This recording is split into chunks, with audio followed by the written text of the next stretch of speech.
Hello and welcome to famouslocations.com. What do we do? Well, you must have a number of favourite films, but we all want to know more about them. Where were they filmed?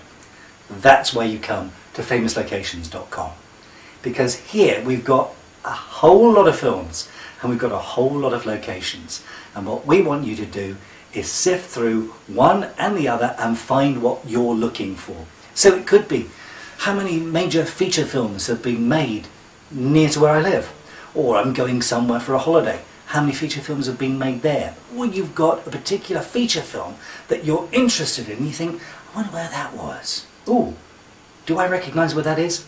This is the database that you're going to come to.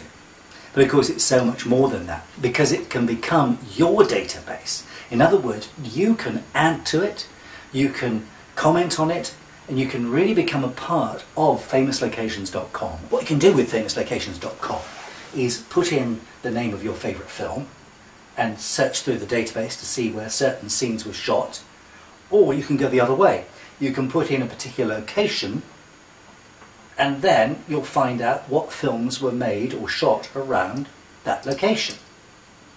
Soon we hope to be able to offer this service to people with sat-navs, people on your mobile phone, so you'll be able to text in your postcode and you'll be able to get a list of films that were made near where you're passing. So if you imagine you're going on a journey and maybe it's raining, maybe the weather's not as you'd like it, you could text us in, you'll get back a list of films and film locations that you can actually go and visit while you're on that trip. How cool is that? I really love famouslocations.com because it can feed my own obsession. I've got a particular favourite TV series. It's The Prisoner, starring Patrick McGoohan from the late 60s. And I've always wanted to visit Portmeirion.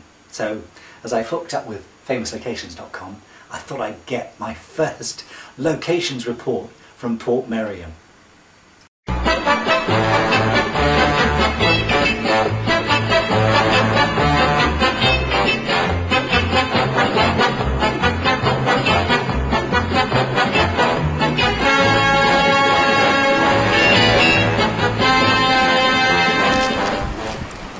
Welcome to the village. You are number 6. Now, how long is it taking me?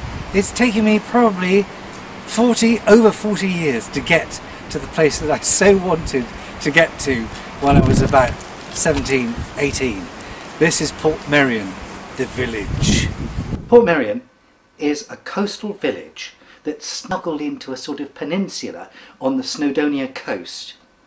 It was built by Clough Williams Ellis. He bought the village in 1925, actually from his uncle, and he was inspired by the Mediterranean-like setting, not dissimilar to Portofino in Italy, which was a particular favourite of his. But he had the idea of building such a village from when he was about 5 or 6. It's had many famous visitors here, including Noel Coward, who actually wrote the play Blithe Spirit in 1941 whilst staying in the village itself. Portmeirion was intended to be a demonstration of how a naturally beautiful site could be developed sympathetically. And that's exactly what it does demonstrate. I fell in love with it because of The Prisoner, but being there, I fell in love with the village all over again. So don't just leave that to me to visit my favourite location. You start doing it yourself and then put your report onto famouslocations.com, and it'll cost you absolutely nothing, but other people will see it and it will enrich their viewing of the film that you've talked about the next time they see it. So join famouslocations.com for absolutely nothing.